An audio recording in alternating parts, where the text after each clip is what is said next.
So good morning all of you.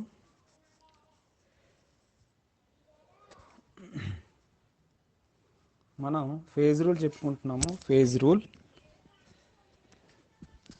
అమ్మాయి రేవతి వినిపిస్తుందా? రేవతి, అమ్మాయి రేవతి. పరమేశ్వరరావు వినిపిస్తుందా? వినిపిస్తుందమ్మా రేవతి? వినిపిస్తుంది సార్. వినిపిస్తుంది sir. Okay okay, good good. Parameshwar, Parameshwar,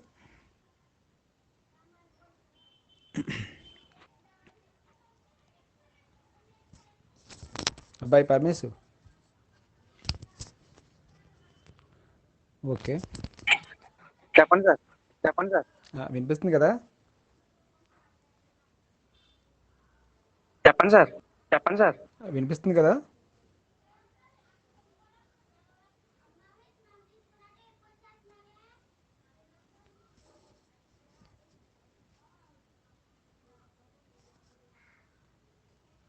okay, last క్లాస్లో సో లెడ్ సిల్వర్ సిస్టమ్ గురించి చెప్పుకున్నాము. లెడ్ సిల్వర్ వ్యవస్థ గురించి చెప్పుకున్నాము చాలా డీటెయిల్డ్గా. సో రివిజన్ కూడా చేసేసాము. ప్యాటిన్సన్స్ ప్రాసెస్ కూడా చెప్పుకున్నాము. సో తర్వాత salt water system. So NaCl water, so రెండు కలిసి ఉన్నటువంటి ఒక వ్యవస్థ గురించి, సో NaCl నీరు వ్యవస్థ గురించి మనం ఈరోజు క్లాస్లో చెప్పుకుందాం. సో మనకి NaCl వాటర్ కలిగినటువంటి వ్యవస్థ తీసుకున్నట్లయితే, సో ఆ వ్యవస్థని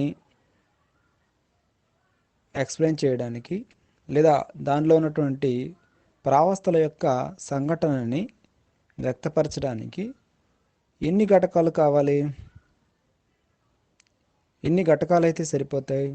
how many number of chemical species are required to express the composition of each phase present in the salt water system, that is NaCl H2O system.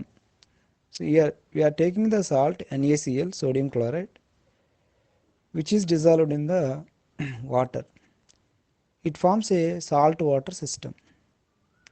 So in order to express the composition of each phase present in the system, how many number of chemical species are required? So ఎన్ని కావాలి మనకి పేర్లోనే ఉంది salt water system అని చెప్పేసి, NaCl H2O system అని చెప్పేసి. So NaCl H2O సిస్టంలో so ఎన్ని కెమికల్ ఫార్ములాస్ ఉన్నాయి? NaCl అనేటువంటి ఫార్ములా, H2O అనేటువంటి ఫార్ములా ఉంది. సో చూడగానే మనం ఇది ద్విఘటక వ్యవస్థ అంటే రెండు కెమికల్ ఫార్ములాసు, టూ కెమికల్ స్పీసీసు లేదా రెండు రాసాయనిక పదార్థాలవి NaCl H2O ఈ రెండింటిని ఉపయోగించి ఆ వ్యవస్థలో ఉండేటువంటి ప్రతి ప్రావస్థ యొక్క సంఘటనాన్ని, ప్రతి ఫేజ్ యొక్క కాంపోజిషన్ని ఎక్స్ప్రెస్ చేయొచ్చు అనమాట. సో కాబట్టి ఇక్కడ NaCl వాటర్ సిస్టమ్ కూడా it is a two component system. అవునా? ఇది ఒక ద్విఘటక వ్యవస్థ అని మనకి అర్థమవుతుంది. ఓకేనా? సోడియం క్లోరైడ్ నీరు వ్యవస్థ అనేది ద్విఘటక వ్యవస్థ. అంతేనా? ద్విఘటక వ్యవస్థేనా? మరి ఇందులో ఏ ఫేజెస్ ఉండే అవకాశం ఉంది? సో దానికంటే ముందు మరి ఇక్కడ ఈ వ్యవస్థను యొక్క పరిస్థితిని వివరించడానికి, నిర్ణయించడానికి కావలసినటువంటి కనీస చరాంశాల సంఖ్య ఎంత? కనీస చరాంశాల సంఖ్య ఎంత? ఇక్కడ ఏర్పడితే ఘన ప్రావస్థ, ద్రవ ప్రావస్థలు మాత్రమే ఏర్పడే అవకాశం ఉంది కాబట్టి, ఓకేనా, సాలిడ్ ఫేజు, అదేవిధంగా లిక్విడ్ ఫామ్లో ఉన్నటువంటి సొల్యూషన్ ఫేజు, లిక్విడ్ ఫామ్లో ఉన్నటువంటి ద్రవ స్థితిలో ఉన్నటువంటి ద్రావణ ప్రావస్థ, ఇవి ఏర్పడేటువంటి అవకాశం ఉంది. జనరల్గా సాలిడ్ ఫేజ్ పైన, అదేవిధంగా లిక్విడ్ ఫేజ్ పైన there is no effect of pressure. So ఘన ప్రావస్థ పైన అదేవిధంగా ద్రవ ప్రావస్థ పైన మనకి పీడనం యొక్క ప్రభావం ఉండదు. మనం ఇంతకుముందు చెప్పుకున్నట్టు లెడ్ సిల్వర్ సిస్టమ్ చెప్పుకునేటప్పుడు ఎలా అయితే మనం పీడన ప్రభావాన్ని పరిగణనలోనికి తీసుకోలేదో, నెగ్లెక్ట్ చేసామో, ఇక్కడ కూడా సాల్ట్ వాటర్ సిస్టమ్ చెప్పేటప్పుడు సో పీడనం యొక్క ప్రభావం ఈ సాల్ట్ వాటర్ సిస్టమ్ పైన ఉండదు కాబట్టి పీడన ప్రభావాన్ని కూడా మనం ఇక్కడ అశ్రద్ధ చేయవచ్చు అన్నమాట, పరిగణలోనికి తీసుకోవాల్సినటువంటి అవసరం ఉండదు. కాబట్టి మనకి ఎన్ని వేరియబుల్స్ కావాలి? మన దగ్గర ఉన్నటువంటి 3 వేరియబుల్స్లో టెంపరేచర్, ప్రెషర్, కాంపోజిషన్, ఉష్ణోగ్రత, పీడనము, సంఘటనము, ఈ 3 వేరియబుల్స్లో, ఈ 3 చరాంశాల్లో ఒకరి యొక్క ప్రభావం లేదు, అవునా? పీడనం యొక్క ప్రభావం లేదు. అంటే పీడనాన్ని మనం నెగ్లెక్ట్ చేస్తే ఇంకేం మిగులుతాయి? ఉష్ణోగ్రత, సంఘటన.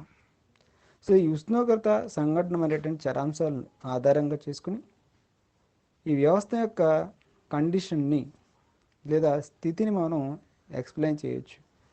అంటే ఇక్కడ ఎక్స్ అక్షం పైన ఎవరిని తీసుకుంటామనంటే సంఘటనము, కాంపోజిషన్ని తీసుకుంటాం. మరి వై అక్షం పైన ఎవరిని తీసుకుంటామమ్మా ఈ రుక్మిణి? వై అక్షం పైన ఎవరిని తీసుకుంటాం రుక్మిణి? రుక్మిణి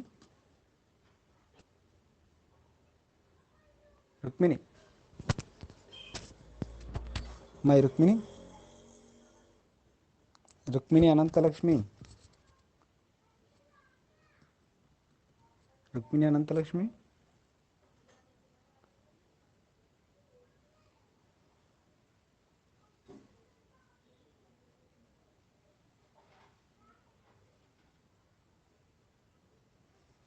సో వై అక్షం పైన ఎవరిని తీసుకుంటామంటే ఉష్ణోగ్రతని, టెంపరేచర్ని మనం తీసుకుంటాము. మరి ఆ ఫేజ్ డయాగ్రామ్ ఎలా ఉంటుందో చూద్దాం. సో ఫేజ్ డయాగ్రామ్, సో ప్రావస్థ చిత్రం మనకి డీటెయిల్గా అర్థమైందనుకోండి, చాలా ఈజీగా మనం ప్రావస్థ నియమాన్ని అప్లై చేయొచ్చు అనమాట. ఓకేనా? ఫేజ్ రూల్ని ఈజీగా అప్లై చేయొచ్చు. ఓకేనా? ఇప్పుడు జనరల్గా సోడియం క్లోరైడ్ నీరు వ్యవస్థ ఉంది కదా, ఈ సోడియం క్లోరైడ్ నీరు వ్యవస్థలో మనకి ఏ ప్రావస్థలు ఉండే అవకాశం ఉంది? మీకు సోడియం క్లోరైడ్ ఇచ్చాను, నీరు ఇచ్చాను. సో ఏ ప్రావస్థలు ఉండే అవకాశం ఉంది చెప్పండి? ఏ ప్రావస్థలు ఉండే అవకాశం ఉంది ఎవరైనా?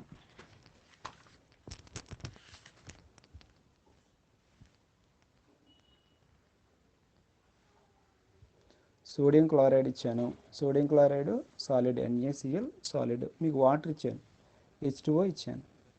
సో సోడియం క్లోరైడ్ని నీటిలో కరిగించాము.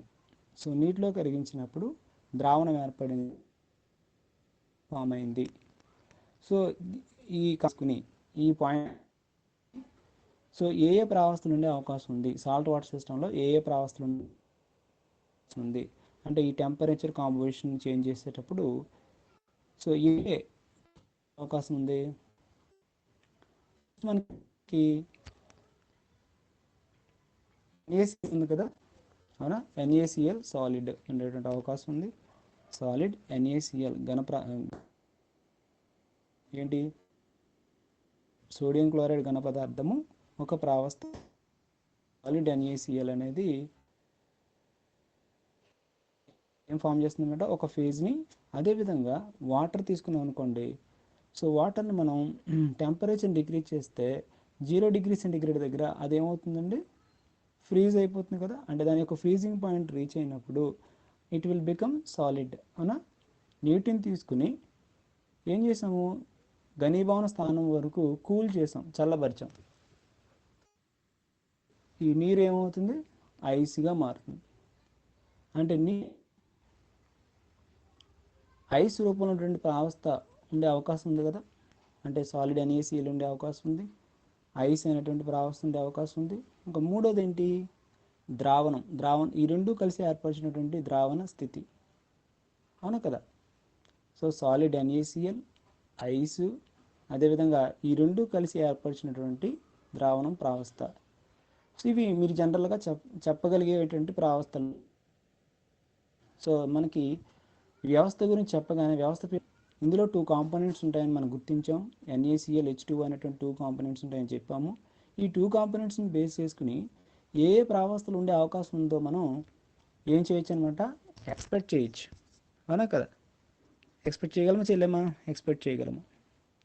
ఓకేనా? సో ఈ 3 ప్రావస్థలతో పాటు ఇంకొక ప్రావస్థ కూడా ఉంది. ప్రావస్థ అని అంటే అది మీరు ఎక్స్పెక్ట్ చేయలేరు. ఏంటి ఆ ప్రావస్థ అని అంటే ఈ H2O సోడియం క్లోరైడ్ ఒకానొక ఉష్ణోగ్రత అదేవిధంగా ఒకానొక సంఘటన వద్ద అవి రెండూ కలిసి ఒక రసాయనిక సమ్మేళనాన్ని ఏర్పరుస్తాయి. ఓకేనా?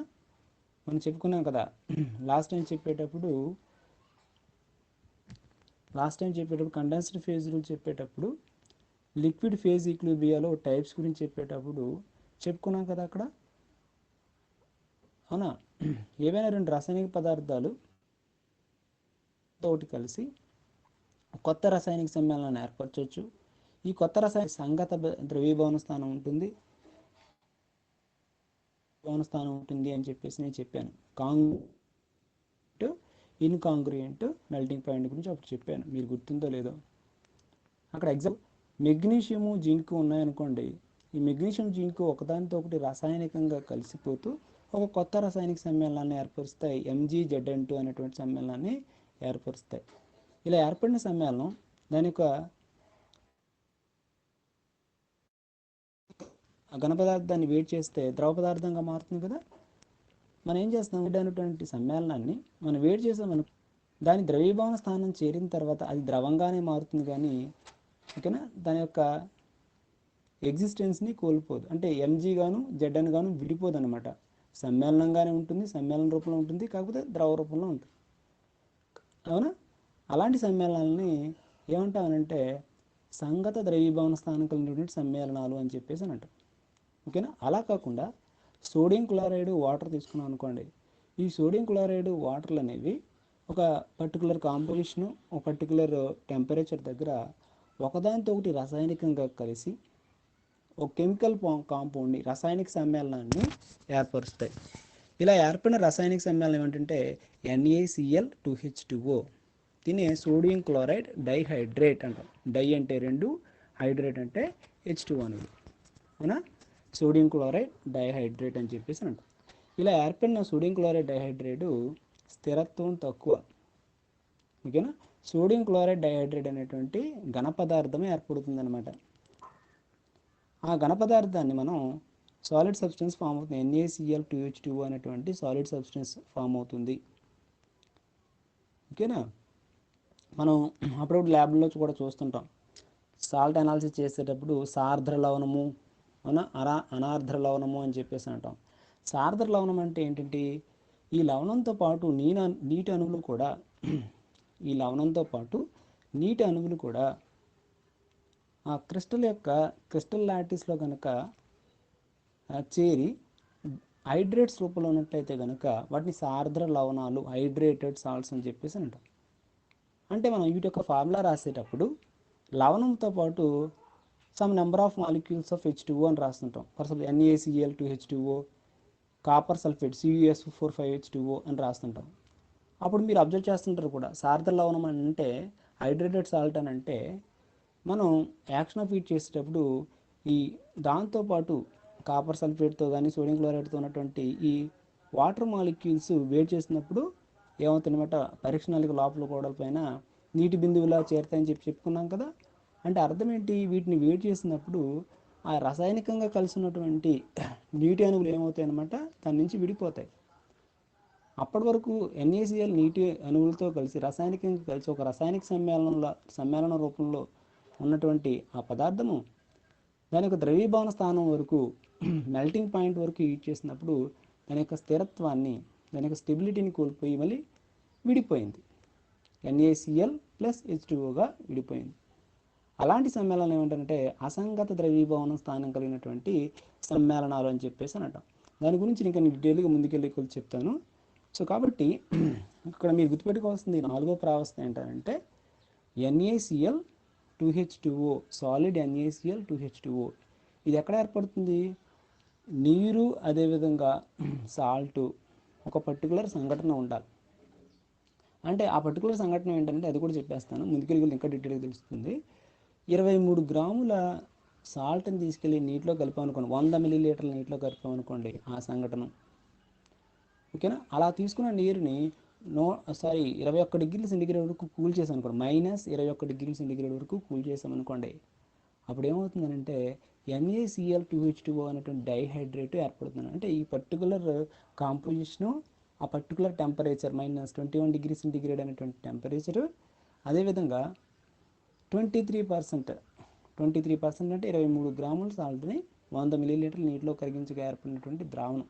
ఆ ద్రావణాన్ని -21 డిగ్రీ సెంటిగ్రేడ్ వరకు కూల్ చేస్తే ఆ NaClH2Oతో రాసాయనికంగా చర్య జరిపి ఒక రసాయనిక సమ్మేళనాన్ని, ఘన రూపంలో ఉన్నటువంటి రసాయనిక సమ్మేళనాన్ని ఏర్పరుస్తుంది. ఆ రసాయనిక సమ్మేళనం అసంగత ద్రవీభవన స్థానాన్ని, ఇన్కాంగ్రుయెంట్ మెల్టింగ్ పాయింట్ని కలిగి ఉంటుంది. ఇన్కాంగ్రుయెంట్ మెల్టింగ్ పాయింట్ అంటే అసంగత ద్రవీభవన స్థానం అంటే అర్థం ఏంటంటే ఈ ఘన పదార్థాన్ని మనం వేడి చేసినప్పుడు ఏమవుతుందన్నమాట, అది NaCl + 2H2Oగా మళ్ళీ విడిపోతుంది అనమాట. కొత్తగా ఏర్పడిన రసాయనిక సమ్మేళనం మళ్ళీ విడిపోతుంది. అవునా?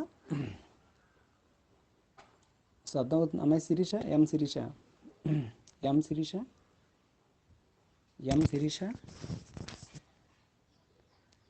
అమ్మా వింటున్నావా శిరీష? అమ్మాయి శిరీష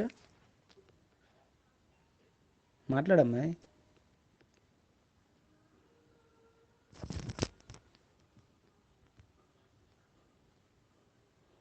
ప్రసన్న, బేబీ ప్రసన్న సార్ వినిపిస్తుందా? అర్థమవుతుందా? అర్థమవుతుంది సార్. ఓకే. ఇప్పుడు ఫేజ్ డయాగ్రామ్ చూసి చెప్తాను.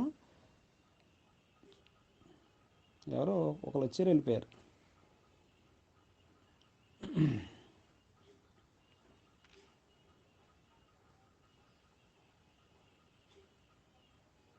Prasanna, baby Prasanna.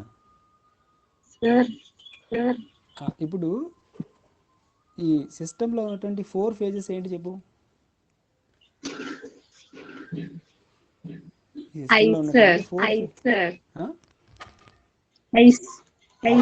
Very good. Ice.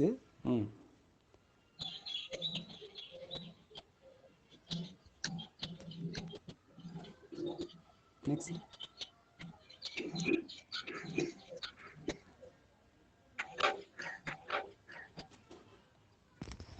అమ్మాయి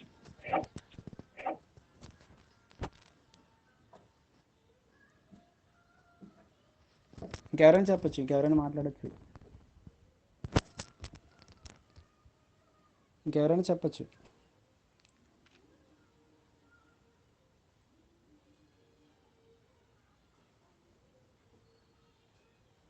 అమ్మాయి ప్రసన్న వినిపిస్తుందా? ప్రసన్న సార్ వినిపిస్తుంది సార్. ఇది నేను కంటిన్యూ చేస్తుంది, మరి మాట్లాడతలేదు, మిగతా ఫేజెస్ చెప్పలేదు. సరే నేను కంటిన్యూ చేస్తున్నాను.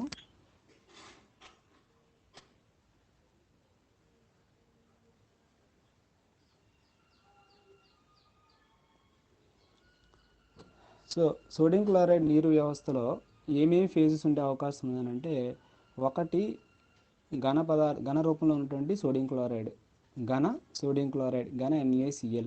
సో 2 ఐస్ కూడా ఘన రూపంలో ఉంటుంది. 2 వేరువేరు ఘన పదార్థాలు 2 వేరువేరు ప్రావస్థలను ఏర్పరుస్తాయి. అక్కడికి 2 ప్రావస్థలు అయ్యాయి. నెక్స్ట్ మూడవ ప్రావస్థ, మనం సోడియం క్లోరైడ్ని నీటిలో కరిగిస్తున్నాం కాబట్టి సోడియం క్లోరైడ్ నీటిలో కరిగిన తర్వాత ఏర్పడినటువంటి ద్రావణము, సో సొల్యూషన్. సో మూడవ వ్యవస్థ సొల్యూషన్ ద్రావణము, మూడవ ప్రావస్థ సొల్యూషన్ ద్రావణము. నెక్స్ట్ 4వది, ఈ సోడియం క్లోరైడ్ సో నీటి అణువులతో రాసాయనికంగా చర్య జరిపి ఏర్పరిచినటువంటి ఘన రూపంలో ఉన్నటువంటి డైహైడ్రేట్, ఓకేనా, డైహైడ్రేట్, దీన్ని సార్ద్ర లవణము అంటాం. సో సాలిడ్ NaCl2H2O, ఓకేనా. సో ఈ విధంగా 4 ప్రావస్థలు మనకి ఉంటాయి. సో ఈ 4 ప్రావస్థలని వాటి యొక్క సంఘటనాన్ని తెలియజేయాలనంటే మనకి 2 కెమికల్ ఫార్ములాస్ కావాలి. ఏంటి ఆ రెండు కెమికల్ ఫార్ములాస్? NaCl H2O. కాబట్టి సాల్ట్ వాటర్ సిస్టమ్ కూడా ఏంటనమాట, ద్విఘటక వ్యవస్థ, 2 కాంపోనెంట్ సిస్టమ్. అంతవరకు అర్థమైంది కదా. ఇప్పుడు లెడ్ సిల్వర్ సిస్టమ్ విన్నారు కదా, దానికి లాగే సిమిలర్గా ఉంటుంది. ఓకేనా. ఇప్పుడు మీరు వాటర్ తీసుకోండి. సో వాటర్ యొక్క ఫ్రీజింగ్ పాయింట్ ఎంత, వాటర్ యొక్క ఘనీభవన స్థానం ఎంత? సో నీరు ఏ ఉష్ణోగ్రత వద్ద ఘన పదార్థం అంటే ఐస్గా మారుతుందంటే 0 డిగ్రీ సెంటీగ్రేడ్ దగ్గర ఐస్గా మారుతుందని చెప్పేసి మనం ఒక పాయింట్ గుర్తుపెట్టుకోవాలి. ఓకేనా. మరి ఐస్ యొక్క మెల్టింగ్ పాయింట్ ఎంత? ఐస్ యొక్క మెల్టింగ్ పాయింట్ ఎంత? ఐస్ యొక్క ద్రవీభవన స్థానం ఎంత అంటే అది కూడా 0 డిగ్రీ సెంటీగ్రేడ్. జనరల్గా మనం ఏమని అనుకుంటామనంటే, ఒక సబ్స్టెన్స్ లిక్విడ్ ఫామ్లో ఉన్నప్పుడు, ఒక substance liquid form, for H2O తీసుకున్నాము. ఈ H2O లిక్విడ్ ఫామ్లో ఉంది కదా, ఈ లిక్విడ్ ఫామ్లో ఉన్నటువంటి H2Oని ఘనీభవించడం కోసం, ఓకేనా, ఫ్రీజ్ చేయడం కోసం, ఓకేనా, ఘనీభవించడం అంటే సాలిడ్ కాంపౌండ్గా, సాలిడ్ సబ్స్టెన్స్గా మార్చడం కోసం మరి ఎంత ఉష్ణోగ్రత వరకు కూల్ చేయాలి? అది దాని యొక్క ఏమవుతుంది, ఘనీభవన స్థానం అవుతుంది, 0 డిగ్రీ సెంటీగ్రేడ్. అది అదేవిధంగా ఆ ఘనీభవించినటువంటి పదార్థాన్ని, ఫర్ ఐస్ని మళ్ళీ కరిగించాలనుకోండి, ద్రవీభవించాలనుకోండి, ఇది కూడా ఎంత అవుతుంది, 0 డిగ్రీ సెంటీగ్రేడ్. ఓకేనా. Generally freezing point of the liquid becomes equal to the melting point of the solid of the same substance.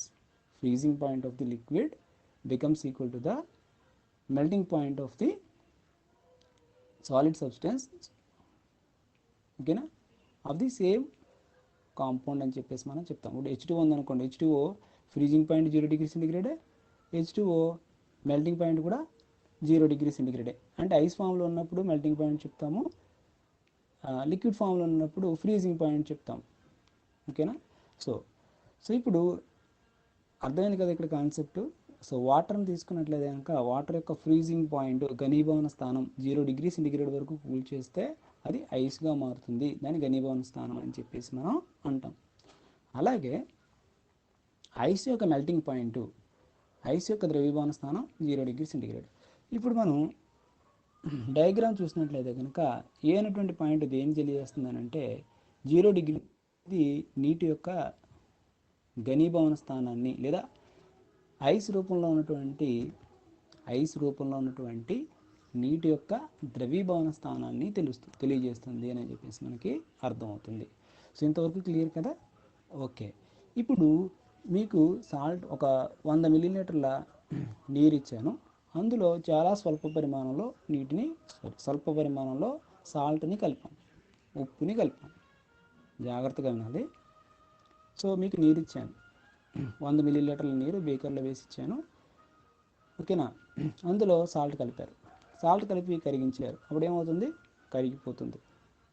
ఇలా ఏర్పడిన ద్రావణాన్ని మనం ఏమిటంటే అసంతృప్త ద్రావణము, అన్సాచురేటెడ్ సొల్యూషను అని చెప్పేసి అన్నాడు. అన్సాచురేటెడ్ సొల్యూషన్ అంటే అర్థం ఏంటంటే, ఈ 100 మిల్లీలీటర్ల నీటిలో ఫర్ సపోజ్ 5 గ్రాముల సాల్ట్ కరుగుతుందని అనుకుందాం. మనం ఫస్ట్ స్టెప్లో 1 గ్రామే కలిపాం, ఓకేనా. నిజానికి ఎంతవరకు కరిగించుకోగలదు అది? 5 గ్రాముల వరకు 5 గ్రాముల సాల్ట్ వరకు కరిగించుకోగలదు. మనం ఫస్ట్ ఎంత కలిపాం? 1 గ్రామే కలిపాం. అంటే అది అసంతృప్తంగా ఉంది, సంతృప్తి చెందలేదు. ఎంత కలిపితే సంతృప్తి చెందుతుంది?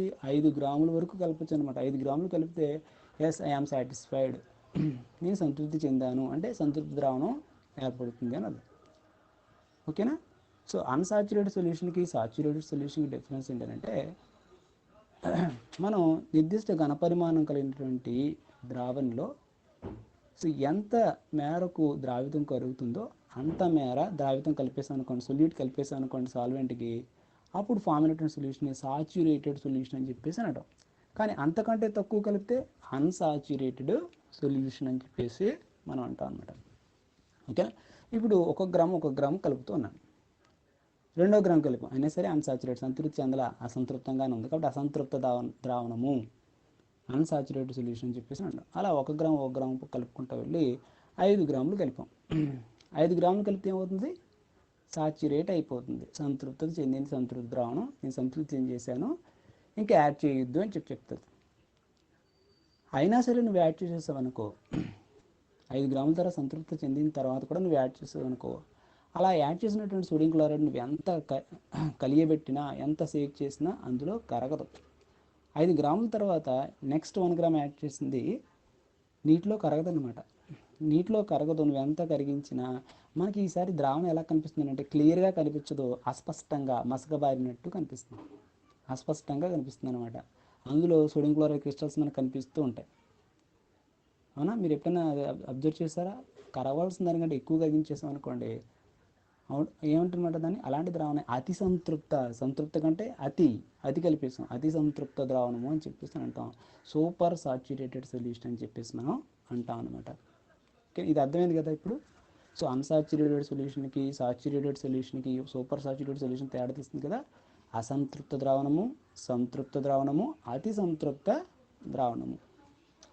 నెక్స్ట్ ఇంకొకటి గుర్తుపెట్టుకోవాల్సింది ఏంటంటే, ఇప్పుడు 100 మిల్లీలీటర్ల నీటికి 5 గ్రాముల ఏం కలిపేసాము, 5 గ్రాముల సాల్ట్ కలిపేసాం, సంతృప్తి చెందింది. సంతృప్తి చెందిన తర్వాత ఏం చేస్తున్నానంటే నేను హీట్ చేస్తున్నాను, ద్రావణాన్ని హీట్ చేస్తున్నాను, ఉష్ణోగ్రతని ఇస్తున్నాను. జనరల్గా ఉష్ణోగ్రతను ఇచ్చినప్పుడు ద్రావణీయత పెరుగుతుంది. సో ఎక్కువ ఉష్ణోగ్రత వద్ద 5 గ్రాముల సాల్ట్ కలిపినా అది సంతృప్తం చెందదు, అసంతృప్తంగానే ఉంటుంది. ఎందుకని కింద నుంచి హీట్ ఇచ్చాం కదా, ఎక్కువ కరిగిపోతుంది అనమాట. ఈసారి 6 గ్రాములు యాడ్ చేసినా కరిగిపోతుంది. ఎందుకని ఎక్కువ ఉష్ణోగ్రత వద్ద. ఇప్పుడు దాకా నేను చెప్పింది ఏంటి, గది ఉష్ణోగ్రత వద్ద చెప్పాను.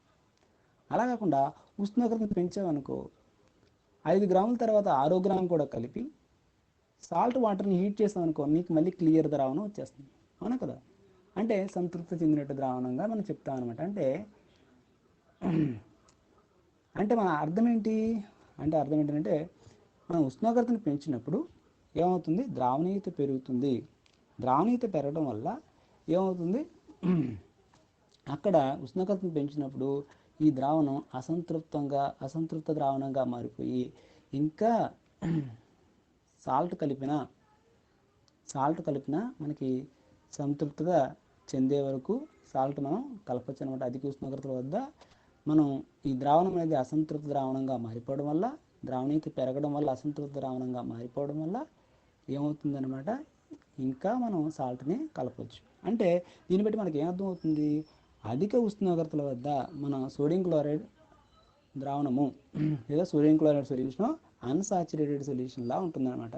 అందుకే పైన టాప్లో మనం ఇక్కడ అధిక ఉష్ణోగ్రతలు అనమాట. ఇది ఈ డైరెక్షన్లో మనం ఎవరు తీసుకున్నాం, ఉష్ణోగ్రతను తీసుకున్నాం. ఈ డైరెక్షన్లో ఎవరు తీసుకున్నాం, సంఘటనాన్ని తీసుకున్నాం. అంతేనా.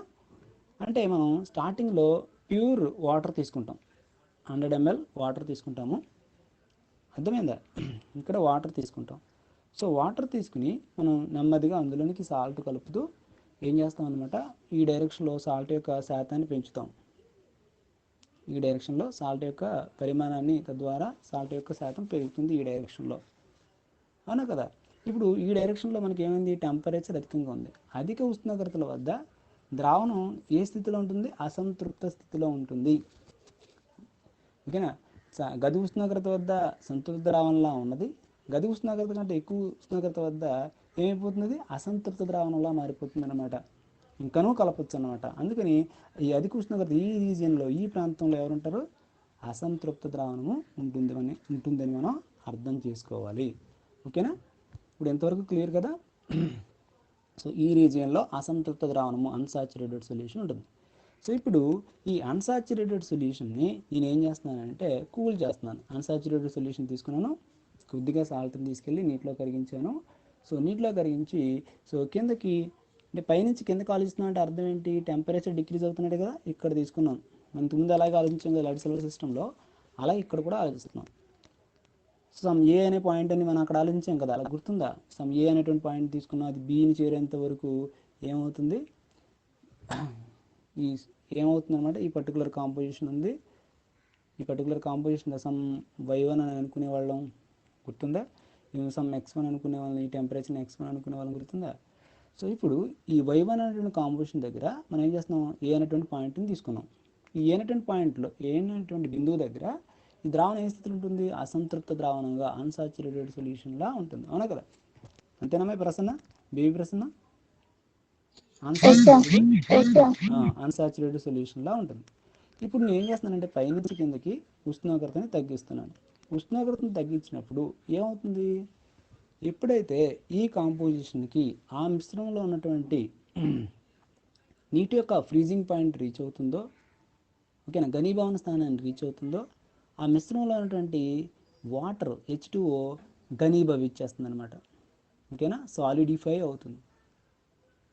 అంటే X1 అనేటువంటి టెంపరేచర్ని రీచ్ అవ్వగానే, ఓకేనా, X1 అనేటువంటి టెంపరేచర్ని రీచ్ అవ్వగానే ఈ కాంపోజిషన్ Y1 అనేటువంటి కాంపోజిషన్కి X1 అనేటువంటి టెంపరేచర్ ఈ పాయింట్ దగ్గర, B అనేటువంటి పాయింట్ దగ్గర X1 అనేటువంటి టెంపరేచర్ని రీచ్ అవ్వగానే అప్పుడు ఏమవుతుందన్నమాట, నీటి యొక్క ఘనీభవన స్థానాన్ని చేరిపోతుంది ఉష్ణోగ్రత. కూల్ చేస్తున్నాం కదా, తగ్గిస్తున్నాం అంటే చల్లబరుస్తున్నాం. అప్పుడు ఏమవుతుంది, నీరు అనేది, అందులో ఉంటుంది నీరు అనేది కూల్ అయిపోయి సాలిడిఫై అయిపోతుంది, అంటే ఐస్గా మారిపోతుంది.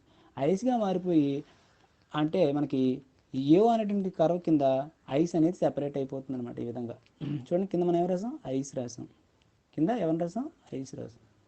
సో మనం తీసుకున్నటువంటి మిశ్రమంలో కొంత భాగం నీరు మాత్రమే ఐస్గా మారుతుంది, మిగతా భాగం సాచురేటెడ్ సొల్యూషన్లో ఉంటుంది కదా, మిగతా భాగం సొల్యూషన్ ఉంటుంది. అన్సాచురేటెడ్ కాస్త సాచురేటెడ్ సొల్యూషన్గా మారుతుంది. ఎందుకని, కొంత నీటిని మనం తొలగించాం కాబట్టి సాచురేటెడ్ సొల్యూషన్గా తీసుకుంటాం. ఓకేనా, ఇంతవరకు ఓకేనా. అంటే ఏవో అనేటువంటి కర్వ్ కింద ఐస్ ఉంటుంది, ఐస్ సెపరేట్ అవుతుంది కాబట్టి మిశ్రమంలో నీరు మాత్రమే ఘనీభవించి ఐస్గా మారుతుంది కాబట్టి ఏవో అనేటువంటి కర్వ్ మీద ఐస్ సెపరేట్ అవుతుంది.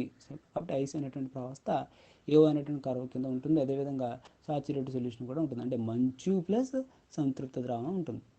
ఓకేనా. ఇప్పుడు ఏవో అనేటువంటి కర్వ్ కనుక జాగ్రత్తగా గమనించినట్లయితే ఈ ఏవో అనేటువంటి కర్వ్ దేన్ని సూచిస్తుంది, సో ఈ నీటికి సాల్ట్ని కలుపుతున్నాయి ఈ డైరెక్షన్లో. అంటే అర్థం ఏంటి, Y1 నుంచి Y2కి ఏం చేస్తున్నట్టు, సాల్ట్ని మనం కలుపుతున్నట్టు.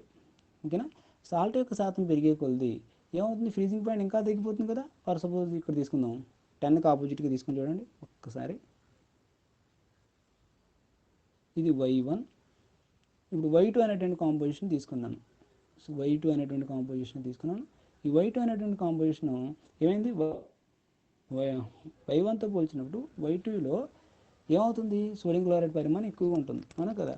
సో ఇక్కడ ఈ నీటి యొక్క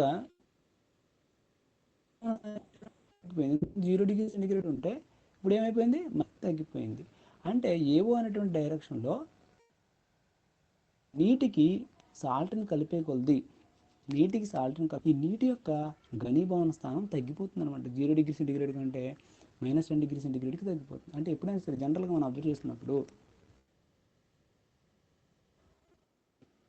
జనరల్గా మామూలు ప్యూర్ వాటర్ తీసుకుని అనుకోండి, 0 డిగ్రీ సెంటిగ్రేడ్ చేరిన తర్వాత అది సాలిడిఫై ఐసేగా మారిపోతుంది. అలా కాకుండా ఆ నీటిలో కొద్దిగా సాల్ట్ కలిపేసాం అనుకో, అప్పుడు దగ్గర అది ఐస్లా మారిపోతుంది అనమాట, సాలిడిఫై అయిపోతుంది. ఓకేనా, చాలా తక్కువ ఉష్ణోగ్రత వద్ద సాలిడిఫై అయిపోతుంది. మన ఐస్ దగ్గర 0 డిగ్రీ సెంటిగ్రేడ్ ఇలా సాల్ట్ కలిపినటువంటి మిశ్రమం యొక్క టెంపరేచరు ఇంకా తక్కువ. అంటే ఈ ప్రాసెస్లో చాలా తక్కువ ఉష్ణోగ్రతలు ఉన్నటువంటి ఐస్ని పొందవచ్చు. ఓకేనా. ఈ కర్వ్ దేని ఏవో అనేటువంటి నీటికి ఒక ఫ్రీజింగ్ పాయింట్ ఘనీభవన స్థానం ఏ విధంగా తగ్గుతుందో అది ఏవో అనేటువంటి కర్వ్ రిప్రజెంట్ చేస్తుంది. ఓకేనా. ఈ విధంగా ఎంతవరకు జరుగుతుంది, ఓ అనేటువంటి పాయింట్ ఐస్ అనేది సెపరేట్ అవుతూ వస్తుంది. అలా ఐస్ అనేది సెపరేట్ -21 డిగ్రీ సెంటిగ్రేడ్ అనేటువంటి టెంపరేచరు. ఓకేనా. 23% కాంపోజిషన్, అంటే సోడియం క్లోరైడ్ ఏమో 23 గ్రామ్స్, 100 ml ఏమో వాటర్ ఉన్నటువంటి కాంపోజిషన్ అనమాట. అంటే దాన్ని 23% కాంపోజిషన్ అని చెప్పేసి అనడం. ఈ కాంపోజిషన్ని, ఈ టెంపరేచర్ని రీచ్ అయినప్పుడు ఏమవుతుందంటే ఐస్ విడిగా, అంటే వాటర్ విడిగా సాలిడిఫై అవ్వదు. ఏమవుతుందంటే NaCl, ఎంతకుముందు చెప్పుకున్నాం కదా, NaCl H2Oతో రాసాయనికంగా చర్య జరిపేసి NaCl2H2O అనేటువంటి కొత్త సమ్మేళనాన్ని ఏర్పరుస్తుంది. ఆ కొత్త సమ్మేళనం ఏమవుతుందన్నమాట, ఈ ఓ అనేటువంటి పాయింట్ తర్వాత -21 డిగ్రీ సెంటిగ్రేడ్ కంటే తక్కువ టెంపరేచర్ మనం ఇంకా కూల్ చేసాం అనుకోండి, ఏమవుతుంది, ఈ NaCl2H2O అనేటువంటి కొత్త సమ్మేళనం ఏర్పడుతుంది. ఏ రూపంలో, ఘన పదార్థపు రూపంలో. NaCl రాసాయనికంగా H2Oతో చర్య జరిపేసి, ఓకేనా, H2Oతో చర్య జరిపేసి ఏం ఏర్పడుతుంది అనమాట, ఘన రూపంలో ఉన్నటువంటి NaCl2H2O ఏర్పడుతుంది. ఆ NaCl2H2O అనేటువంటి పాయింట్ దగ్గర తర్వాత మనం అబ్జర్వ్ చేస్తాం. ఓకేనా, ఇక్కడ NaCl2H2 ఇక్కడ ఈ భాగంలో కూడా పైనుంచి సెపరేట్ అయినటువంటి ఐసు ఓ పాయింట్ తర్వాత కొత్తగా ఏర్పడినటువంటి ఘన రూపంలో ఉన్నటువంటి సాలిడ్ ఫామ్లో ఉన్నటువంటి NaCl2H2 అనేది కొత్త కెమికల్ కాంపౌండ్. ఇది ఘన రూపమే, ఇది ఘన రూపమే, రెండు ఫేజ్లు ఉన్నాయి ఇక్కడ. ఓకేనా, అలాగే ఇక్కడ కూడా ఐసు NaCl. సో ఈ ఓ అనేటువంటి పాయింట్ మనం ఏమంటా అంటే యూటెక్టిక్ పాయింట్, యూటెక్టిక్ బిందువు అని చెప్పేసి అంటే ఇంతకుముందు కూడా మనం నేర్చుకున్నాం యూటెక్టిక్ పాయింట్ అంటే ఏంటో. అదేవిధంగా ఈ 23% కాంపోజిషన్ అనేటంటే దీన్ని ఫ్రీజింగ్ మిక్చర్ అని చెప్పేసి అంటాం. ఫ్రీజింగ్ మిక్చర్, ఫ్రీజింగ్ మిక్చర్ అని అంటే జనరల్గా మనకి వాటర్కి సాల్ట్ని కలిపినప్పుడు, ఫర్ సపోజ్ NaClని కలిపినప్పుడు ప్యూర్ వాటర్గా ఉన్నప్పుడు దాని యొక్క freezing point 0 degree centigrade. 0 degree centigrade దగ్గర ఫ్రీజ్ అవుతుంది, ఐస్లా మారుతుంది. సో ఐస్ యొక్క టెంపరేచర్ అంతా 0 డిగ్రీ సెంటిగ్రేడ్ మాత్రమే. ఓకేనా, అలా కాకుండా దాన్ని కొద్దిగా NaCl కలిపామనుకోండి, ఎంతవరకు ఒక 23 గ్రాములు కలిపామనుకోండి 23% అయ్యేలాగా, అప్పుడు దానికి ఫ్రీజింగ్ పాయింట్ -10 డిగ్రీ సెంటిగ్రేడ్. అంటే ఇలా ఫామ్ అయినటువంటి ఐస్కి, అంటే సోడియం క్లోరైడ్తో కలిసినటువంటి ఐస్కి -10 డిగ్రీ సెంటిగ్రేడ్ టెంపరేచర్ ఉంటుంది. ఎక్కడైనా మనకి తక్కువ టెంపరేచర్ 0 డిగ్రీ సెంటిగ్రేడ్ కంటే తక్కువ టెంపరేచర్ మనకు అవసరం అనుకోండి, ప్రయోగపూర్వకంగా కానీ లేకపోతే పెద్ద పెద్ద పరిశ్రమల్లో ఐస్ తయారు చేసేటప్పుడు కానీ, ఐస్ క్రీమ్స్ తయారు చేసేటప్పుడు కానీ 0 డిగ్రీ సెంటిగ్రేడ్ కంటే తక్కువ టెంపరేచర్స్ కావాలనుకోండి, -10 డిగ్రీ సెంటిగ్రేడ్, అదే ఇక్కడ మన -21 డిగ్రీ సెంటిగ్రేడ్ కదా ఇక్కడ కాంపోజిషన్. సో -21 డిగ్రీ సెంటిగ్రేడ్ కావాలనుకోండి, 23% సోడియం క్లోరైడ్ సొల్యూషన్ వచ్చేలాగా మనం చేసామనుకోండి, అలా ఫామ్ అయినటువంటి ఐస్కి ఏమవుతుంది కూడా -21 డిగ్రీ సెంటిగ్రేడ్ టెంపరేచర్ ఉంటుంది. చాలా స్వల్పమైన టెంపరేచర్ని మనం పొందొచ్చు అనమాట. చాలా సింపుల్గా నీటికి కొద్దిగా సాల్ట్ని 23 గ్రాముల సాల్ట్ని కలిపిస్తే 100 మిల్లీలీటర్ల నీటికి ఏర్పడినటువంటి ఐస్కి చాలా తక్కువ టెంపరేచర్ ఉంటుంది. 0 డిగ్రీ సెంటిగ్రేడ్ కంటే మనం తక్కువ టెంపరేచర్ చాలా సింపుల్గా పొందొచ్చు అనమాట ఈ ఫ్రీజింగ్ మిక్చర్స్ నుంచి. ఓకేనా, పెద్ద పెద్ద కంపెనీలు ఐస్ క్రీమ్స్ అవి తయారు చేసేటప్పుడు ఈ ఫ్రీజింగ్ మిక్చర్స్ని వాడతారనమాట. ఐస్ని వాడకుండా ఫ్రీజింగ్ మిక్చర్ని వాడతారు. ఎందుకంటే అక్కడ 0 డిగ్రీ సెంటిగ్రేడ్ కంటే తక్కువ టెంపరేచర్ ఉన్నటువంటి ఉష్ణోగ్రతలు ఉన్నట్లయితే కనుక అలా ఐస్ క్రీమ్స్ ప్రిపేర్ చేయడం అనేది ఈజీ అవుతుంది. కాబట్టి అప్పుడు ఫ్రీజింగ్ మిక్చర్స్ అనేటువంటి వాటిని వాడుతూ ఉంటారనమాట, ఓన్లీ చల్లపరచడం కోసమే. ఓకేనా, సో ఆ విధంగా సో 23% అనేది ఫ్రీజింగ్ మిక్చర్గా ఫస్ట్ సోడియం క్లోరైడ్ తీసుకున్నట్లయితే 23% కాంపోజిషన్ ఉంటుంది. ఇక్కడ టెంపరేచర్ -21 డిగ్రీ సెంటిగ్రేడ్ ఉంటుంది. ఎప్పుడైనా ఫ్రీజింగ్ మిక్చర్స్ అంటే ఏంటని కూడా 5 మార్క్స్ అడుగుతూ ఉంటారు. సో ఫ్రీజింగ్ మిక్చర్స్ అంటే ఇది సింపుల్గా అర్థం చేసుకుని సొంతంగా రాసేస్తారు. తర్వాత సో ఈ ఓ అనేటువంటి పాయింట్ని చేరిన తర్వాత మనకి ఏం ఫామ్ అయింది, కాంపౌండ్ ఫామ్ అయింది. NaCl2H2O అనేటువంటి న్యూ కెమికల్ కాంపౌండ్ ఫామ్ అయింది. ఇలా ఫామ్ అయినటువంటి న్యూ కెమికల్ కాంపౌండ్లో ఎవరెవరు ఉన్నారు, NaCl, వాటర్ ఉంది. ఇలా ఫామ్ అయిన తర్వాత కూడా నువ్వేం చేస్తావంటే ఈ డైరెక్షన్లో ఇంకా సాల్ట్ని యాడ్ చేస్తూనే ఉంటాం. సాల్ట్ని యాడ్ చేస్తూ చూడండి, ఓబి అనేటువంటి కర్వ్ చూసినట్లయితే ఓ నుంచి బీకి ఆలోచించినట్లయితే సో ఈ డైరెక్షన్లో ఏమవుతున్నట్టు అర్థం, టెంపరేచర్ ఇంక్రీజ్ చేస్తున్నట్టు అర్థం. ఓ నుంచి బీకి ఆలోచించామనుకో అంటే అర్థం ఏంటి, కింద నుంచి పైకి ఆలోచిస్తున్నట్టు అర్థం. జాగ్రత్తగా ఆలోచించాలి. ఓ అనేటువంటి పాయింట్ని చేరిన తర్వాత NaCl2H2O అనేటువంటి కొత్త సమ్మేళనం సాలిడ్ రూపంలో ఫామ్ అవుతుంది. అలా సాలిడ్ రూపంలో ఫామ్ అయినటువంటి సమ్మేళనాన్ని, ఓకేనా, ఇప్పుడు ఏం చేస్తున్నానంటే ఓ నుంచి బీకి ఆలోచించినప్పుడు టెంపరేచర్స్ని ఇంక్రీజ్ చేస్తున్నాం, ఉష్ణోగ్రతల్ని పెంచుతున్నాం. సో ఈ డైరెక్షన్లో ఓ నుంచి బీకి ఉష్ణోగ్రతను పెంచినప్పుడు ఏమవుతుందనంటే ఈ NaCl2H2Oలో ఉన్నటువంటి వాటరు కరిగిపోతుంది అనమాట. ఓకేనా, ఇప్పటి వరకు ఏ ఫామ్లో ఉంది, సాలిడ్ NaCl2H2O అనేటువంటి కాంపౌండ్ ఉంది. ఓకేనా, దీని నుంచి బీకి చేరేటప్పుడు హీట్ చేస్తున్నాం. హీట్ చేసేటప్పుడు దీని నుంచి ఏమవుతుందన్నమాట, కొంత నీరు ఉందన్నమాట. నీరు ద్రవీకరణం చెంది ఏం ఏర్పడుతుంది, NaCl2H2O నీటిలో కరిగినటువంటి ద్రావణం ఏర్పరుస్తుంది.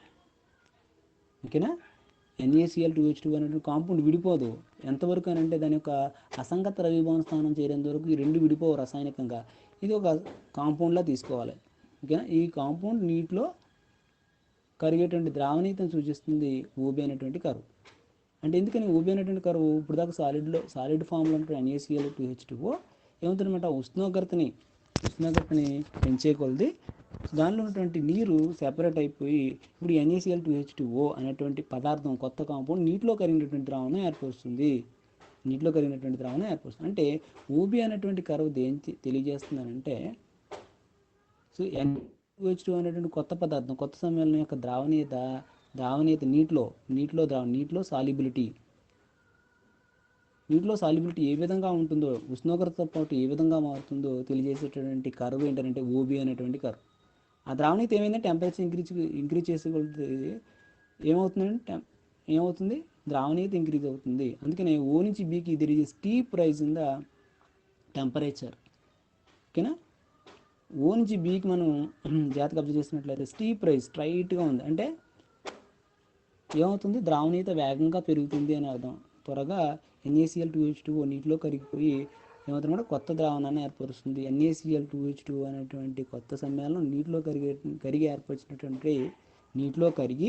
ఏర్పరిచినటువంటి కొత్త ద్రావణం యొక్క ద్రావణీయతని ఓబి అనేటువంటి కరువు సూచిస్తుంది. అలా ఎంతవరకు జరుగుతుంది? ఒక టెంపరేచర్ బీని చేరేంత వరకు. ఓకేనా, టెంపరేచర్ బీని చేరేంత వరకు ఎంత temperature +0.15 degree centigrade. +0.15 degree centigrade చేరగానే ఈ సాలిడ్ కాంపౌండ్ ఏమవుతుందంటే పూర్తిగా రాసాయనికంగా విడిపోతుంది. ఇప్పుడు దాకా విడిపోలేదు, బీని చేరేంత వరకు విడిపోలేదు, రెండు కలిసే ఉన్నాయి. ఓకేనా, NaCl+H2Oగా మారిపోతుంది. ఈ NaClని అనార్ద్ర అంటే నీరు లేని, ఓకేనా, ఎన్హైడ్రస్ వితౌట్ వాటర్. ఎన్హైడ్రస్ అంటే వితౌట్ వాటర్ అని అర్థం. ఓకేనా, వితౌట్ వాటర్ NaClతో పాటు ఇప్పుడు దాకా ఎవరున్నారు? వాటర్ ఉంది కదా, అందుకని ఇప్పుడు దీన్ని NaClని అనార్ద్ర sodium chloride anhydrous sodium chloride అనేది ఫామ్ అవుతుంది +0.15 డిగ్రీ సెంటిగ్రేడ్ తర్వాత అన్నమాట. సో ఇప్పుడు ఈ +0 అంటే బి అనేటువంటి పాయింట్ చేరిన తర్వాత ఉష్ణోగ్రత ఎంత అవుతుంది? 0.15 డిగ్రీ సెంటిగ్రేడ్. ఈ ఉష్ణోగ్రత వద్ద NaCl2H2O ఏ విధంగా విడిపోతుంది? NaCl+H2Oగా విడిపోతుంది అనమాట. అంటే ఈ ఉష్ణోగ్రతను మనం ఏమనొచ్చు? అసంగత ద్రవీభవన స్థానం, ఇన్కాంగ్రుయెంట్ మెల్టింగ్ పాయింట్. ఇంతకుముందు చెప్పాను కదా ఇన్కాంగ్రుయెంట్ మెల్టింగ్ పాయింట్ అని అంటే ఈ ఉష్ణోగ్రతను చేరిన తర్వాత NaCl ఈ విధంగా ఉడిపోతుంది అనమాట. NaCl అనార్ద్ర సోడియం క్లోరైడ్ అనేది ఏర్పడుతుంది. ఓకేనా, ఇప్పుడు ఓబి అనేటువంటి కర్వ్ దగ్గర ఎవరెవరు ఉంటారు? NaCl2H2O అనేటువంటి ఘన పదార్థము, ఆ రెండు కలిసి ఏర్పరిచినటువంటి సాచురేటెడ్ సొల్యూషన్. ఓకేనా, NaCl2H2O అనేటువంటి ఘన పదార్థం ఉంటుంది. తర్వాత ఆ NaCl2H2O నీటిలో కరిగి ఏర్పరిచినటువంటి సంతృప్త ద్రావణం సాచురేటెడ్ సొల్యూషన్ కూడా ఇక్కడ మనకి ఉంటుంది ఇది కింద. మరి బి తర్వాత ఏమవుతుంది? బి తర్వాత ఏమవుతుందన్నమాట? సో NaCl H2O నుంచి విడిపోయి అనార్ద్ర ఎన్హైడ్రస్ సోడియం క్లోరైడ్. ఈ ఎన్హైడ్రస్ సోడియం క్లోరైడ్ బి నుంచి సికి మనం జాగ్రత్తగా అబ్జర్వ్ చేసినట్లయితే మరి బి నుంచి సికి ఉష్ణోగ్రత ఏమవుతుంది? ఇంకా పెరిగిపోతుంది. ఓకేనా, బి నుంచి సికి ఉష్ణోగ్రత ఇంకేమవుతుంది? బి దాకా చేరిన తర్వాత ఏమో రెండు విడిపోతాయి, రాసాయనికంగా విడిపోతాయి, మనకు అనార్ద్ర సోడియం క్లోరైడ్ వస్తుంది. ఈ అనార్ద్ర సోడియం క్లోరైడ్ బి నుంచి సికి ఇంకా ఉష్ణోగ్రత పెంచినట్లయితే ఈ బి నుంచి సి అనేటువంటి కర్వ్ దేని తెలియజేస్తుందంటే సింపుల్ NaCl అంటే అనార్ద్ర NaCl ఎన్హైడ్రస్ సోడియం క్లోరైడ్ నీటిలో ఏ విధంగా కరుగుతుందో దాని యొక్క ద్రావణీయతని ఎక్స్ప్రెస్ చేసేదే బీసీ అనేటువంటి కర్వ్. అంటే ఈ బీసీ అనేటువంటి కర్వ్ దగ్గర ఆ ప్రాంతంలో ఎవరుంటారు? ఈ ప్రాంతంలో ఎవరుంటారు? Anhydrous sodium chloride. అదేవిధంగా అది సోడియం క్లోరైడ్ నీటిలో కలిసి ఏర్పరిచినటువంటి సంతృప్త ద్రావణము అనార్ద్ర సోడియం క్లోరైడ్ సాచురేటెడ్ సొల్యూషన్ ఉంటాయి అన్నమాట. ఇది ఈ డయాగ్రామ్ గురించి. ఓకే, అర్థమైందా? ఇప్పుడు ఫేజ్ రూల్ని అప్లై చేద్దాం. ప్రతి రీజియన్కి అదేవిధంగా ప్రతి కరువుకి వక్రానికి, ప్రతి వక్రము మరియు ప్రదేశానికి ఇప్పుడు మనం ఫేజ్ రూల్ని అప్లై చేద్దాం. ఇప్పుడు కరువు ఓఏ తీసుకుందాం. కరువు ఓఏ తీసుకున్నట్లయితే కరువు ఓఏ పైన ఏ బిందువు తీసుకున్నా ఆ బిందువుకి పైన ఎవరున్నారు? ద్రావణం ఉంది. కింద ఎవరున్నారు? ఐస్ ఉంది. అదేవిధంగా సాచురేటెడ్ సొల్యూషన్ సంతృప్త ద్రావణం ఉంది. సో ఈ రెండు ద్రావణాలు కాబట్టి ఈ రెండు కలిసి ఒకటే ప్రావస్థను ఏర్పరుస్తాయి. ఓకేనా, ఒక ప్రావస్థ కింద లెక్కలోనే తీసుకోవాలి. ఒక ప్రావస్థను ఏర్పరుస్తాయని కూడా అనుకోకూడదు, ఒక ప్రావస్థగా లెక్కలోనే తీసుకోవాలి, ఒక ఫేజ్ లాగే లెక్కలోనే తీసుకోవాలి. ఓకేనా, అంటే ఈ ఐస్ అనేది ఈ ద్రావణంతో ఎప్పుడు కూడా కరువుకు అటు ఇటు రెండు ప్రావస్థలు ఉన్నప్పుడు ఆ రెండు ప్రావస్థలు ఈక్విలిబ్రియంలో ఉన్నట్టు సమతాస్థితిలో ఉన్నట్టు మనం తీసుకోవాలి. అంటే కరువు ఏవో పైన మంచు ద్రావణం ఐసు సొల్యూషన్ రెండు కూడా ఒకదానితో సమతాస్థితిలో ఉన్నాయని చెప్పడం కోసం ఈ డబుల్ హెడెడ్ హ్యారో వాడాం మనం. అంటే రెండు ప్రావస్థలు ఉన్నాయి. అప్పుడు మనం కండెన్స్డ్ ఫేజ్ రూల్ వాడతాం కదా, F dash is equal to C minus P plus 1. ఇక్కడ సి అంటే ఏంటి, ద్విఘటక వ్యవస్థ, టూ మనం రాసుకున్నాం. పి ఎంత, ప్రావస్థల సంఖ్య 2 ప్లస్ 1. సో సింప్లిఫై చేస్తే 1 వస్తుంది. ఏకచర వ్యవస్థ అవుతుంది ఇక్కడ సిస్టమ్. ఓకేనా. సో మోనో వేరియంట్ సిస్టము అవుతుంది. అలాగే కర్వ్ ఓబీ తీసుకున్నాం అనుకోండి, ఈ కర్వ్ ఓబీ దగ్గర ఎవరెవరు ఉంటారు, కర్వ్ ఓబీ. సో ఇటువైపు కర్వ్ ఓబీకి టాప్లో అసంతృప్త ద్రావణం ఉంది టాప్లో, కింద బిలో ఎవరున్నారు, సోడియం క్లోరైడ్ 2H2 అనేటువంటి ఘన పదార్థం. ఓకేనా, ఘన పదార్థం. అదేవిధంగా సాచురేటెడ్ సొల్యూషన్. మనం హీట్ చేస్తున్నాం కదా, హీట్ చేసినప్పుడు NaCl2H2 నీటిలో కరుగుతుంది కదా, NaCl2H2O నీటిలో కరిగి ఏర్పడినటువంటి సంతృప్త ద్రావణం ఉంటుంది. సో ఈ రెండు ద్రావణాలు కాబట్టి ఒక ఫేజ్ కింద తీసుకుంటాం. NaCl2H2O అనేది ఒక ఘన పదార్థము. సో ఈ రెండు ప్రావస్థలు సమతాస్థితిలో ఉన్నట్టుగా తీసుకుంటాము. NaCl2H2O is equilibrium with solution, అంటే 2 phases కింద తీసుకోవాలి. ఆ 2 phasesని పీ విలువని ఇక్కడ ప్రతిక్షేపించినట్లయితే మనకి 1 వస్తుంది. మోనో వేరియంట్ సిస్టమ్ అని తెలుస్తుంది అనమాట. నెక్స్ట్ పాయింట్ ఓ అనేది ఏంటంటే యుటెక్టిక్ పాయింట్ అని అంటాం. ఇక్కడ టెంపరేచర్ ఉంటుంది -21°C, కాంబినేషన్ ఉంటుంది 23% ఉంది. సో ఇది ఫ్రీజింగ్ మిక్చర్ని ఫామ్ చేస్తుంది. ఓకేనా. ఓకే, ఇక్కడ ఎవరెవరు ఏ ప్రావస్థలు ఉండే అవకాశం ఉంది చూడండి. ఈ ఓ అనేటువంటి పాయింట్ దగ్గర ఏ ప్రావస్థలు ఉండే అవకాశం ఉంది, మనం చుట్టూ వెతుక్కోవాలి. ఓ అనేటువంటి పాయింట్ కింద మనం కన్సిడర్ చేయక్కర్లేదు, చుట్టూ మిగతా భాగాలు వెతుక్కోండి. పైన అసంతృప్త ద్రావణం ఉంది, ఇటువైపు ఐస్ ప్లస్ సాచురేటెడ్ సొల్యూషన్ సంతృప్త ద్రావణం ఉంది, ఇటువైపు NaClH2O ఘన పదార్థం సాచురేటెడ్. 3 సార్లు ద్రావణం అనేది రిపీట్ అయింది కూడా, దాని అంతటిని ఒక ప్రావస్థగా తీసుకోవాలి. ఓకేనా, సొల్యూషన్ రిపీట్ అయింది, ఒక ప్రావస్థగా తీసుకుంటాం. నెక్స్ట్ ఇంకెవరున్నారు, ఐస్ ఉంది, సాలిడ్ NaCl2H2O ఉంది. అంటే మొత్తం 3 ప్రావస్థలు ఒకదానితో ఒకటి సమతాస్థితిలో ఉన్నాయి. అంతేనా, ఒకదానితో ఒకటి సమతాస్థితిలో ఉన్నాయి. ఇక్కడ సమతాస్థితిలో ఉన్నాయి. అంటే 3 ప్రావస్థలు మనం లెక్కలోకి దగ్గర 3 సబ్స్టిట్యూట్ చేస్తావు. సబ్స్టిట్యూట్ చేసినట్లయితే మనకి ఏమొస్తుంది, ఈజీ కదా. సో అందుకని 0 అవుతుంది అవును కదా, 0. సో 0 వచ్చింది కాబట్టి ఇది శూన్యచర వ్యవస్థ, ఇన్వేరియంట్ సిస్టమ్ అని అంటాం. నెక్స్ట్ కర్వ్ బీసీ తీసుకున్నట్లయితే కనుక పాయింట్ బి యొక్క విలువ ఎంత అనమాట, 0.15°C అనుకున్నాం కదా.